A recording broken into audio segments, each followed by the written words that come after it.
Good morning students. Class 12 Kavitavali का जो first पद है वो इस प्रकार है। किसी भी किसान कुल बणिक भिखारी भाट चापल चपल नट चोर चार चेटकी पड़त पेट को पड़त गन गुन गड़त चढ़त गिरी अटत घन गन अहन अखेटकी ऊंचे नीचे करम धर्म अधर्म करी पेट को ही पचत बेचत बेटा बेटकी तुलसी बुझाए एक राम घनश्याम ही तय आगी बढ़वाने है बड़ी है आगी पेट की। प्रस्तुत कवित्व में कवि तुलसीदास जी कहते हैं कि संसार में मजदूर किसान वर्ग व्यापारी भिखारी चारण नौकर चंचल नट चोर दूत बाजीगर आदि पेट भरने के लिए अनेक काम करते हैं। कोई पढ़ता है, कोई किसी तरह की कलाएं सीखता है, कोई पर्वत पर चढ़ता है तो कोई दिन भर गहरे जंगल में शिकार की खोज करने भटकता है। पेट भरने के लोग छोटे बड़े काम करते हैं तथा धर्म अधर्म का विचार नहीं करते। पेट भरने के लिए वे अपने बेटा बेटी को बेचने को विवश है। तुलसीदास कहते हैं कि अब ऐसी आग भगवान राम रूपी बादल ही बुझा सकते हैं, क्योंकि पेट की आग तो समुद्र की आग से भी बहुत भयंकर है।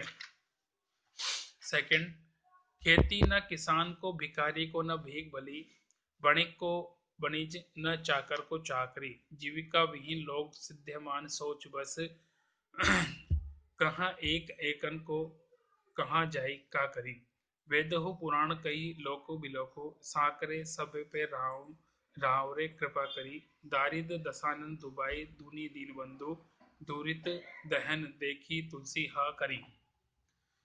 प्रस्तुत कवित्व में तुलसीदास कहते हैं कि अकाल की भयानक स्थिति है। इस समय किसानों की खेती नष्ट हो गई है, उन्हें खेती से कुछ नहीं मिल पा रहा।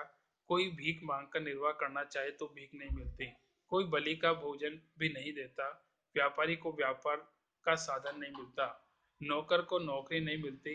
इस प्रकार चारों तरफ बेरोजगारी है, आजीविका के साधन न रहने से लोग दुखी हैं, चिंता में डूबे हुए हैं। वे एक दूसरे से पूछते हैं कहाँ जाए क्या करें।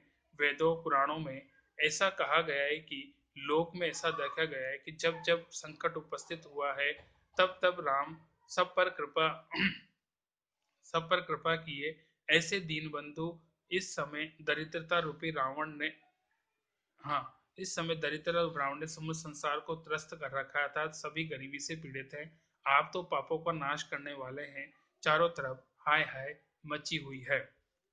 नेक्स्ट नंबर थर्ड, दूत कहो अवधूत कहो रजपूत कहो जोलाहा कहो काहू की बेटी बेटा न ब्याह काहे की जात बिगाड़ न सो तुलसी सरे नाम गुलाम है राम को जाके रुचि सो कहे जो कछु अहू मांगी को खेबो मसीत पर सेबो लेबो एको न देहो देवो देव। कवि समाज में व्याप्त जातिवाद धर्म के खंडन का करते हुए कहते हैं कि वह श्री राम का भक्त है। कवि आगे कहता है कि समाज में चाहे धूत कहें अवधूत कहें पाखंडी सन्यासी या राजपूत या जुलाहे कहें, मुझे किसी से कुछ फर्क नहीं पड़ता।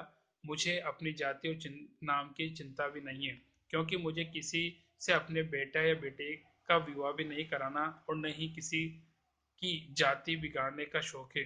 तुलसीदास का कहना है कि मैं राम का गुलाम हूँ, उनमें पूर्णतः समर्पित हूँ, अतः जिसे मेरे बारे में जो कुछ अच्छा लगे वो कह सकता है। मैं मांग कर खा सकता हूँ, मस्जिद में सो सकता हूँ तथा किसी से मुझे कुछ लेना भी नहीं है और देना भी नहीं है। संक्षेप में कवि का समाज से कोई संबंध नहीं है, उसका जीवन राम के प्रति समर्पित भक्त का जीवन है। बाकी नेक्स्ट है।